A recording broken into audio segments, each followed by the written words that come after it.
Hello friends, welcome back to our channel. हम कर रहे हैं आपका क्लास 10th की एनसीईआरटी और क्लास 9th की एनसीईआरटी भी। अभी जो हम कर रहे हैं वो है हमारा क्लास 10th की एनसीईआरटी का चैप्टर 2। लैंग्वेज जो हमने ली है वो आपके लिए है हिंदी में, ठीक है। तो यहाँ पर जो हम चैप्टर कर रहे हैं वो आपका अम्ल, क्षारक और लवण है, जिसमें हम ऑलरेडी बहुत सारी चीजों को देख चुके हैं। तो आप पार्ट 1 से शुरू करेंगे, ठीक है। हमने लास्ट वीडियो में अम्ल को देखा था कि अम्ल जो होते हैं, अम्ल होते क्या हैं, अम्ल क्रिया करते हैं जिस भी चीज के साथ, अम्ल के रासायनिक गुणधर्म क्या होते हैं, तो हमें उत्पाद क्या मिलेगा। जैसे हम देख रहे थे, जब भी अम्ल किसी धातु से क्रिया करते हैं तो हमें पता है हाइड्रोजन गैस मिलती है। जब भी कोई अम्ल किसी धातु के कार्बोनेट या फिर बाइकार्बोनेट से क्रिया करता है तब कार्बन डाइऑक्साइड गैस निकलती है। आप सामान्य याद रखेंगे तब आपको चीजें अच्छे से समझ आएंगी। किसी भी चीज को रटने की कोशिश ना करें। केमिकल समीकरण जो होती हैं, रासायनिक समीकरण जो है, उनको लिख कर देखें। अपना जब आप जनरल याद करेंगे तो आपको पता चल जाएगा कि धातु, आगे आप पढ़ेंगे सब कुछ के धातु अधातु क्या होता है, तब आपको और अच्छे से क्लियर हो जाएगा। तो जब भी कोई अम्ल देखेंगे, जब वो किसी धातु के साथ क्रिया करेगा तो आपको पता चल जाएगा कि उसका उत्पाद क्या बनना है, क्या निकलना है, ठीक है। तो अब आगे हम पढ़ते हैं। आज हम देखेंगे क्षार को। देखिए, हमने लास्ट वीडियो में बहुत सारी जनरल चीजों को देखा था। जैसे हमें पता है कि अम्ल क्या होते हैं, स्वाद में खट्टे होते हैं, उसी तरीके से अब हम क्षार को देखेंगे। ये हमने देखा था, अम्ल जो होते हैं जब उनको जलीय विलयन में आप डालते हैं तब आपको क्या मिलता है, हाइड्रोजन आयन मिलता है, H+ आयन मिलते हैं। तो ये क्या है, आपका अम्लों के गुण है। अम्ल कोई भी गुण ले लें, अम्ल ले लें हम, ये क्या है, HCl है। जब आप इसको किसी जल में डालते हैं, जलीय विलयन में डालते हैं, तब क्या होता है, हाइड्रोनियम, आपका हाइड्रोजन आयन बनता है, क्लोराइड आयन बनता है। ये हाइड्रोजन आयन जो होता है ये बहुत क्या होता है, अस्थायी होता है, इसलिए जल के अणुओं के साथ क्रिया करके H3O+ बना लेता है, जिसको आप हाइड्रोनियम आयन बोलते हैं, ठीक है। इसी प्रकार से अगर हम देखें, जो हाइड्रोनियम आयन है ये तो हमें पता है बन गया कब, जब अम्ल से क्रिया, अम्ल को किसी जल में डाला गया। इसी प्रकार से जब किसी भी आप क्षार को जल में डालते हैं ना, तब आपको OH- मिलता है। वो क्या देते हैं, OH- देते हैं। जब आप क्षार को जल में डालते हैं वो OH- देंगे, जिसको आप क्या बोलते हैं, हाइड्रोक्साइड आयन बोलते हैं। ये भी ध्यान रखना है, ठीक है। तो ये क्षार के गुण है। जैसे हमने अम्ल में देखा था, उनका स्वाद क्या होता है, खट्टा होता है, लेकिन क्षार का जो स्वाद होता है वो कड़वा होता है। और ये क्या होते हैं, नीले लिटमस पेपर को आपका जो अम्ल थे वो नीले लिटमस पेपर को लाल कर दे रहे थे, लेकिन क्षार क्या करते हैं, लाल लिटमस पेपर को नीला कर देते हैं। ये क्षार का है। आपने एक ध्यान रखना है कि क्षार क्या करते हैं, आपका नीले लिटमस पेपर को अम्ल क्या करते हैं, लाल कर देते हैं। वही उसी का उल्टा हो जाएगा कि लाल लिटमस पेपर को नीला क्षार कर देते हैं। एक याद रखें, दोनों कंफ्यूजिंग है, थोड़ा कई बार बोलने में अलग हो जाता है, ठीक है। एक याद रखेंगे आप, दूसरा उसका अपोजिट है। तो ये क्षार का गुण है। क्षार क्या है, आपका स्वाद में खट्टे होते हैं, आपका जलीय विलयन में OH- देते हैं, हाइड्रोक्साइड आयन देते हैं, और क्या करते हैं, लाल लिटमस पेपर को नीला कर देते हैं। और ये क्या करते हैं, साबुन के स्पर्श के होते हैं। मतलब जैसे आप सोप देखते हैं ना, सोप आपको छूते हैं तो आपको उसमें क्या चिकना जैसा महसूस होता है, उसी तरीके से क्या होता है, क्षार में भी आपका जो सोप में जो होता है उसमें क्या होता है, आपका क्षार होता है। तो ये भी ध्यान रखना है। इसीलिए वो आपको क्षार के जो आप स्पर्श करेंगे, अगर उसको छुएंगे तो वो क्या होते हैं, आपको दिखाई देंगे कि वो साबुनी स्पर्श के होते हैं। यही लिखा है, मैं साइड हो जाती हूँ, आप पढ़िए इसको। क्षार स्वाद में कड़वे होते हैं, लाल लिटमस पेपर को नीला कर देते हैं, साबुन के स्पर्श वाले होते हैं, और जलीय घोल में हाइड्रोक्साइड आयन देते हैं। उदाहरण क्या है, सोडियम हाइड्रोक्साइड, NaOH, इसका नाम क्या है, सोडियम हाइड्रोक्साइड। और आपका फिर है KOH, या फिर है कैल्शियम का हाइड्रोक्साइड, KaOH का वोल्टाइजर। इस चीज को समझना है आपने। ये जो आपके क्षार हैं, ये क्या करेंगे, जल में जब आप इनको डालेंगे, जैसे हम यहाँ पर उदाहरण ले लेते हैं NaOH, ठीक है। जब आप इनको जल में डालेंगे तब क्या होगा, सोडियम प्लस बनेगा और OH-, मतलब यहाँ पर ये क्या आपको देगा, सोडियम आपको हाइड्रोक्साइड आयन देगा। तो ये क्या है, एक क्षार है, इसका नाम है सोडियम हाइड्रोक्साइड। अब इनके जो कुछ ऐसे भी नाम होते हैं जिन नामों से इन्हें जाना जाता है, जैसे कास्टिक सोडा हो गया, कास्टिक पोटास हो गया, लाइम वाटर हो गया। तो ये चीजें हम आगे पढ़ेंगे। जब हम लवणों को देखेंगे, उनके सामान्य नाम या रासायनिक नाम सब आपको आगे पता चल जाएंगे। वो इंपॉर्टेंट होते हैं, आपको एग्जाम में पूछे जाते हैं, इसलिए हम उनको डिटेल में पढ़ेंगे, ठीक है। अभी ध्यान रखना है, ये सोडियम हाइड्रोक्साइड, ये है पोटेशियम हाइड्रोक्साइड और ये है कैल्शियम हाइड्रोक्साइड। तो आप क्षार के गुण में भी यही लिख सकते हैं, आप हेडिंग डाल सकते हैं क्षार के गुण। पहला गुण क्या होगा, पहला आप लिख सकते हैं क्षार स्वाद में क्या होते हैं, कड़वे होते हैं। फिर दूसरा आप लिख सकते हैं क्षार जो होते हैं साबुन के स्पर्श के होते हैं। फिर तीसरा गुण जो आप लिख सकते हैं वो लिख सकते हैं जल में क्या देते हैं, हाइड्रोक्साइड आयन देते हैं। चौथा गुण आप लिख सकते हैं कि आपका जो लाल लिटमस पेपर होता है उसको नीला कर देते हैं। ये क्या हुआ, आपके क्षार के गुण है। ठीक है, अब हम आगे बढ़ते हैं, आगे देखते हैं जो क्षारों के प्रकार देखने हैं। हमने क्षार देख लिया क्या होते हैं, जलीय विलयन में जो OH- देंगे वो क्या है, आपके क्षार हैं। अब क्षारों के प्रकार होते हैं। अब देखिए क्षार अगर हम घुलनशीलता के आधार पर देखें तो दो प्रकार के होते हैं, जल में घुलनशील होंगे और एक नहीं होंगे। तो जो घुलनशील होंगे वो सारे क्या होंगे, अल्कली, उनको क्या बोलते हैं आप, अल्कली क्षार बोलते हैं। आप जब आगे तत्वों को पढ़ेंगे, तत्वों का वर्ग और समूहों में वर्गीकरण देखेंगे तो आपको पता चलेगा ग्रुप 1 और ग्रुप 2 के जो मेंबर हैं, एक को आप अल्कली मेटल्स बोलते हैं और दूसरे को अल्कलाइन अर्थ मेटल बोलते हैं। दोनों ही क्या है, जल में घुलनशील होते हैं। ठीक है, तो देखिए अल्कली क्षार, जल में घुलनशील क्षार को आप क्या बोलते हैं, अल्कली क्षार बोलते हैं। अल्कली क्षार कौन से होंगे, जो जल में घुलनशील होंगे वो क्या होंगे, अल्कली क्षार होंगे। और इसका उदाहरण क्या है आपके पास, सोडियम हाइड्रोक्साइड।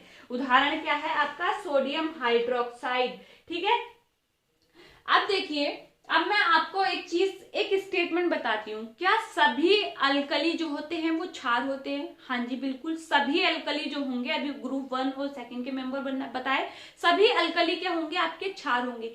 लेकिन क्या सभी क्षार अल्कली होते हैं?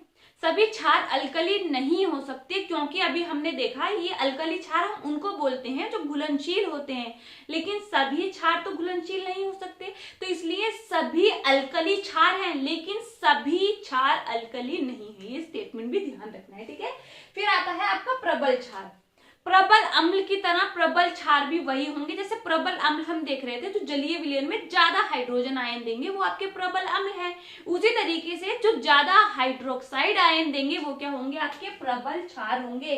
वह क्षारक जो पूर्ण रूप से, मतलब पूरी तरह से आयनित हो जाते हैं, जैसे हमने 100% लिया तो वो 100% ने आपको OH- दे दिया, हाइड्रोक्साइड आयन दे दिया, तो वो क्या है, आपके प्रबल क्षार है। आपने उदाहरण लिया इसका sodium oxide, sorry potassium hydroxide. फिर देखिए दुर्बल क्षार आते हैं, वह जो पूरी तरीके से नहीं होंगे कि हमने अगर 100% डाला है वो 60%, 70%, 40%, मतलब अपने क्षमता के आधार पर जितने परसेंट, मतलब पूरी तरीके से आयनित नहीं हुआ, वो आंशिक रूप से आयनित हुआ, तो उसको आप बोलेंगे दुर्बल क्षार। वो क्या होंगे, दुर्बल क्षार होंगे। उसका उदाहरण आप देख सकते हैं कैल्शियम हाइड्रोक्साइड। ठीक है, इतनी चीज समझ आई, स्क्रीनशॉट ले लेंगे सब, फिर हम आगे बढ़ते हैं। अब हम आगे देखते हैं, जब अब इनके रासायनिक गुणधर्म देखेंगे। जब भी कोई क्षार किसी धातु से क्रिया करती है तब आपको क्या मिलेगा। फिर हम आगे बढ़ते हैं अधात्विक आपका ऑक्साइड से। पहला जो हम देखेंगे धातु, ये क्या देख रहे हैं हम, क्षार के रासायनिक गुणधर्म। क्या है, क्षार के रासायनिक गुणधर्म। हमने पढ़ना है अब क्षार के रासायनिक गुणधर्म। क्षार के रासायनिक गुणधर्म को देखेंगे कि जब भी कोई क्षार जिससे क्रिया करता है फिर उत्पाद क्या मिलता है। ठीक है, पहला देखेंगे, जब भी कोई क्षार आपका किसी धातु से क्रिया करता है, धातु के साथ अभिक्रिया, जब भी कोई क्षार किसी धातु के साथ क्रिया करता है तब आपको क्या मिलता है, ये हमने देखना है। ठीक है, धातु के साथ अभिक्रिया, जब भी कोई क्षार किसी धातु के साथ क्रिया करता है तब आपको लवण मिलेगा और क्या मिलेगा, हाइड्रोजन गैस। जैसा सेम हमने अम्लों में देखा था कि जब भी कोई अम्ल धातु से क्रिया करता है तो हमें पता है हाइड्रोजन गैस निकलती है और लवण बनता है। इसी तरीके से यहाँ पर भी क्या होगा, जब भी कोई क्षार किसी धातु के साथ क्रिया करता है तब वो क्या बनाता है, आपका हाइड्रोजन गैस और लवण। तो आप लिख सकते हैं धातुओं के साथ अभिक्रिया करके क्षारक सामान्यतः लवण एवं हाइड्रोजन गैस का निर्माण करते हैं, परंतु सभी क्षार धातु अभिक्रिया में ऐसा होना आवश्यक नहीं है। जैसे हमने अम्ल में देखा था कि वो तो सभी में सामान्य है, अम्ल में क्या देखा था, सभी में सामान्य है कि हाइड्रोजन गैस निकलनी ही है क्योंकि उनमें हाइड्रोजन होता है। लेकिन यहाँ पर भी मिलेगा आपको वही, लेकिन सभी क्षार और धातु की क्रिया के साथ ऐसा हो तो ये आपको कोई रूल नहीं है, सामान्यता बोला है, मतलब कोई ना कोई अपवाद, कोई ना कोई ऐसी अलग समीकरण जरूर होगी जहां पर कुछ और भी बनता हो। ठीक है, तो जैसे हम देख सकते हैं, हम लेंगे यहाँ पर सोडियम हाइड्रोक्साइड जो कि हमें पता है एक क्षार है, प्लस हम ले रहे हैं जिंक। जिंक क्या है, आपका एक धातु है। जब उत्पाद बनेगा तो क्या बनेगा, यहाँ पर आपका हाइड्रोजन गैस और सोडियम जिंकेट, यहाँ पर क्या बनेगा, सोडियम जिंकेट बनेगा और आपका हाइड्रोजन गैस बनेगा। ये क्या है, उत्पाद है आपका। ठीक है, ये क्या है, आपके उत्पाद है, तो ये आपने लिख लेना है। सोडियम हाइड्रोक्साइड जिंक धातु के साथ अभिक्रिया करने पर सोडियम जिंकेट और हाइड्रोजन गैस देते हैं। ठीक है, अब हम आगे बढ़ते हैं, दूसरी आपकी रासायनिक अभिक्रिया देखते हैं। जब भी कोई क्षार किसी अधात्विक ऑक्साइड के साथ क्रिया करता है, जब भी कोई क्षार क्या है, किसी अधात्विक ऑक्साइड के साथ अभिक्रिया करता है, अधात्विक ऑक्साइड, अधात्विक ऑक्साइड। अब यहाँ पर एक चीज आपने समझनी है, जो कोई धातु होगी ना, ये अधात्विक ऑक्साइड मतलब अधातु का ऑक्साइड। जब भी एक रूल याद रखेंगे, जब धातु के ऑक्साइड होते हैं, जो धातु के ऑक्साइड होते हैं वो क्या होते हैं, आपके क्षारीय प्रकृति के होते हैं। कैसे होते हैं, क्षारीय प्रकृति के होते हैं। लेकिन जो धातु के ऑक्साइड होते हैं, जो अधातु के ऑक्साइड होते हैं, वो कैसे होते हैं, अम्लीय प्रकृति के होते हैं, अम्लीय प्रकृति के होते हैं। तो यहाँ पर क्रिया किससे करा रहे हैं हम, अधातु के ऑक्साइड से। तो मतलब जब क्षार और अम्ल की क्रिया होगी तो आपको यहाँ पर क्या होगा, उदासीनीकरण अभिक्रिया देखने मिलेगी, क्योंकि अम्ल और क्षार दोनों एक दूसरे के प्रभाव को क्या है, निष्क्रिय कर देंगे। तो यहाँ पर ये क्रिया क्या होगी, देखिए यहाँ पर आप लिख सकते हैं, क्षारक, कोई भी क्षारक है, किससे क्रिया कर रहा है, अधात्विक ऑक्साइड से, अधात्विक ऑक्साइड से। वो कैसी प्रकृति का है, आपके अम्लीय प्रकृति का है। तब आपको क्या मिलेगा, ये चीज आपने देखनी है, तब आपको क्या मिलेगा, तो लवण मिलता है और आपको जल मिलता है, लवण प्लस आपका जल मिलता है। ठीक है, तो यहाँ पर आप लिख सकते हैं, अधात्विक ऑक्साइडों के साथ अभिक्रिया करने पर क्षारक लवण एवं जल का निर्माण करते हैं। यह अम्ल एवं क्षारकों के मध्य उदासीनीकरण अभिक्रिया के समान होती है, क्योंकि यहाँ पर क्षारक क्या है, आपका क्षारीय प्रकृति का है, धात्विक ऑक्साइड कैसा है, अम्लीय प्रकृति का है, दोनों एक दूसरे के प्रभाव को निष्क्रिय कर देंगे। तो ये क्रिया कैसी होगी, उदासीनिक अभिक्रिया, उदासीनीकरण अभिक्रिया भी कहते हैं इसको, ये भी ध्यान रखना है।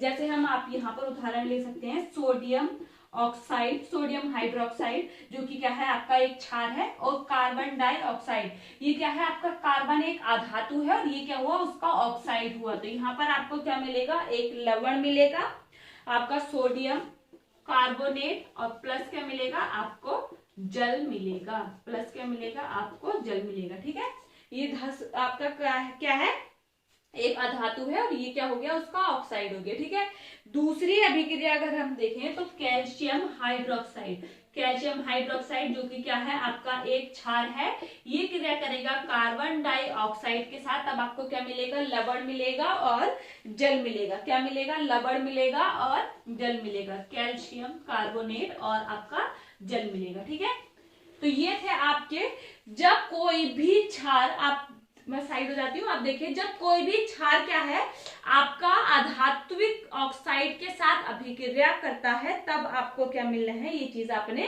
ध्यान रखनी है। ठीक है, सोडियम हाइड्रोक्साइड आपका क्या है, ये आपका एक क्षार है, ये रहा आपका अधातु का ऑक्साइड, फिर क्या बनेगा, लवण बनेगा और क्या बनेगा, आपका जल बनेगा, ये भी ध्यान रखना है। ठीक है, तो ये थे आपके क्षार, जिसमें हमने आज इंपॉर्टेंट चीजों को देखा। अगर देखिए आपको कंप्लीट एनसीईआरटी पढ़नी है, कंप्लीट आपके एग्जाम तक आपको कंप्लीट एनसीईआरटी मिल जाएगी, प्लस आपको किस तरीके से आंसर करना है, कैसे डिटेल, सभी कुछ आपका कंप्लीट। बोर्ड एग्जाम में अच्छा स्कोर करना है, हिंदी मीडियम वालों के लिए बहुत अच्छी अपॉर्चुनिटी है। आप चैनल को सपोर्ट कीजिए, ज्यादा से ज्यादा शेयर कीजिए। अभी तक सब्सक्राइब नहीं किया है तो सब्सक्राइब करना ना भूलें। हर सुबह 10 बजे हम मिलते हैं आपको एनसीईआरटी के साथ। Thank you.